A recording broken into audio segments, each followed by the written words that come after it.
Hello नमस्कार good morning friends. आज हम बात करने वाले हैं एसएससी एमटीएस एग्ज़ाम के सिलेबस और उसके रिलेटेड नोट्स कहाँ पर आपको मिलेंगे और कैसे मिलेंगे। तो सबसे पहले हम आपके लिए सबसे बढ़िया साइट लाए हैं जो है वो prep.in है। आप www.prep.in को खोलेंगे URL पे टाइप करके, तो उसके बाद आपको मिलेगा एसएससी एमटीएस और काफ़ी सारे गवर्नमेंट एग्ज़ाम से रिलेटेड सिलेबस। वहाँ आप उस सिलेबस के अंदर क्लिक करेंगे और उस सिलेबस के अंदर आपको डिफरेंट टॉपिक्स मिलेंगे, like general awareness, general aptitude, general English. और इन सब टॉपिक्स के अंदर जब आप जाएंगे तो आपको अलग अलग टॉपिक्स मिलेंगे। जैसे कि हमने एक यहाँ पे डाउनलोड कर लिया है, रिवॉल्ट ऑफ 1857। तो आज हम इसको पढ़ेंगे। तो रिवॉल्ट ऑफ 1857 के बारे में अगर हम जानते हैं तो ये भी बहुत ही important landmark in the history of the governorship general of the lord Canning. जब लॉर्ड जनरल क्या कहते हैं, लॉर्ड कैनिंग जो यहाँ के गवर्नर जनरल रहे, तब यहाँ पे 1857 की क्रांति हुई। और जैसा कि आप सभी को पता है, 1857 की सब क्रांति में सबसे पहले जिसने बलिदान दिया था वो मंगल पांडे थे। और मंगल पांडे का नारा था फिरंगियों भारत छोड़ो। अगर हम सेकंड लाइन की बात करें, as per the historian it was a sepoy mutiny. Sepoy mutiny क्या होती है? सिपॉय म्यूटिनी वो होती है जब हम लॉ के प्रति अपना गुस्सा दिखाते हैं या लॉ से रजिस्ट करते हैं या फिर जो कड़े कानून बनाए जाते हैं उससे जनता जो है विरोध करती है उसका, तो इसे कहते हैं sepoy mutiny. However according to Indian scholar it was the first war of independence. जैसा कि इंडियन स्कॉलर्स ने बताया कि ये पहली क्रांति थी स्वतंत्रता के लिए।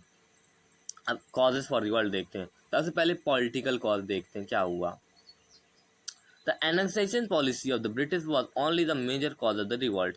यहाँ पे जो दुखदाई घटना या फिर किसी को प्रताड़ित करने की घटना थी, यही जो मेजर कारण थी क्रांति की। Lord Dalhousie doctrine of lapse. अब डॉक्ट्रिन ऑफ लैप्स के बारे में अगर जाने तो डॉक्ट्रिन ऑफ लैप्स वो है जो लॉर्ड डलहौसी ने एक्ट चालू किया था। इसके अंदर उन्होंने ये कहा था कि भारत की रियासतों के राजा जिनका कोई वारिस नहीं है या फिर एडॉप्टेड वारिस है, तो उनका राज गवर्नमेंट हथिया लेगी या छीन लेगी ज़बरदस्ती। तो ऐसा ही कहानी जो है रानी लक्ष्मीबाई की आती है, जिसमें रानी लक्ष्मीबाई का जो एडॉप्टेड सन था और वो उसकी वजह से जो है उनके राज्य को हथियाना चाहा था, जिसमें से कि जो रानी लक्ष्मीबाई के जो हस्बैंड थे वो मारे गए थे। फिर उसके बाद रानी लक्ष्मीबाई को भी लड़ना पड़ गया था और उसकी वजह से उनका जो मृत बेटा था उनको लेके लड़ी थी। तो ये है डॉक्ट्रिन ऑफ लैप्स के बारे में थोड़ा सा ब्रीफ इंट्रोडक्शन। अब आगे देखते हैं। Satara, Jhansi, Nagpur and the Sambalpur was annexed owing the doctrine of lapse. जैसा कि मैंने बताया कि झांसी की रानी जो थी, रानी लक्ष्मीबाई, वो भी एनेक्स हुई थी, और सतारा, नागपुर एंड संबलपुर, तो ये 3-4 जगह के लोग बहुत ही हाईली एनेक्स्ड हुए थे, जिसमें से टीपू सुल्तान, मंगल पांडे जैसे बड़े बड़े नाम हैं। Economic causes: heavy taxation, forcefully eviction, discriminatory tariff policy against Indian products. अब जैसा डिस्क्रिमिनेशन का मतलब ये हो गया कि भारतीय लोगों को अलग वो दिया जा रहा है टैरिफ पॉलिसी, और बाहर के लोगों को अलग टैरिफ पॉलिसी दी जा रही है। अब ज़्यादा टैक्स लगाना, लॉ फोर्स कराना। The Indian weavers and the craftsman were forced to work according to desire of the servant of the company. अब देखिए कि इंडियन वीवर्स जो यहाँ के कलाकार थे, क्राफ्टमैन थे, उन्हें ज़बरदस्ती काम कराया जा रहा था। कैसे? कंपनीज के डिज़ायर के हिसाब से उनको कोई भी वो नहीं दी जा रही थी, खास उनकी मतलब जो आमदनी नहीं थी वो नहीं प्रोवाइड की जा रही थी।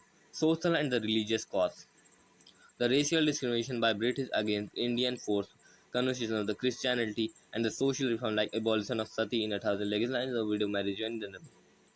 अब देखिए, रेशियल डिस्क्रिमिनेशन का मतलब हो गया यहाँ पे फोर्सफुल कन्वर्जन करा जा रहा था कुछ इंडियंस का क्रिश्चियनिटी में।